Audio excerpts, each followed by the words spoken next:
এবার দীঘার জগন্নাথ মন্দির নিয়ে মামলা দায়ের কলকাতা হাইকোর্টে। বড় খবর সামনে আসছে। দীঘার মন্দিরকে জগন্নাথ ধাম বলা ও সেখানকার প্রসাদ বিলি নিয়ে মামলা দায়ের হলো কলকাতা হাইকোর্টে। জনস্বার্থ মামলা দায়ের করতে চেয়ে আবেদন বিশ্ব হিন্দু পরিষদের।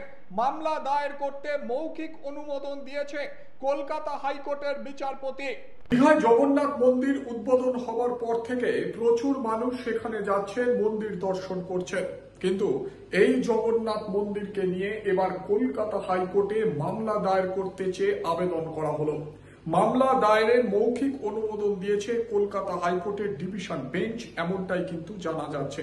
কি কারণে মামলা, কারাই বা করছে এই মামলা?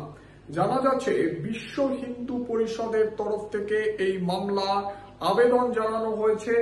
তার কারণ জগন্নাথ মন্দিরকে জগন্নাথ ধাম বলা হচ্ছে, এইটাই বড় আপত্তি বিশ্ব হিন্দু পরিষদের কাছে।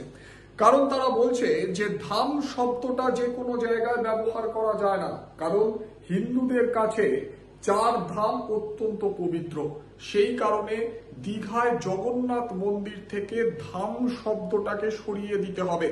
সেই কারণে মামলা দায়ের করতে চাইছে বিশ্ব হিন্দু পরিষদ। পাশাপাশি আরো একটি বিষয় রয়েছে, বিশ্ব হিন্দু পরিষদের পক্ষ থেকে অভিযোগ তোলা হয়েছে জগন্নাথ দেবের প্রসাদ যেভাবে বিতরণ করা হয়েছে তাতে হিন্দুদের ভাবাবেগে আঘাত করা হয়েছে। একেবারে নিয়ম মেনে জগন্নাথ দেবের মহাপ্রসাদ বিতরণ করা হয়নি, এমনটাই অভিযোগ তুলছে বিশ্ব হিন্দু পরিষদ। সেই কারণে কলকাতা হাইকোর্টে মামলা করতে চলেছে বিশ্ব হিন্দু পরিষদ, এমনটাই জানা যাচ্ছে।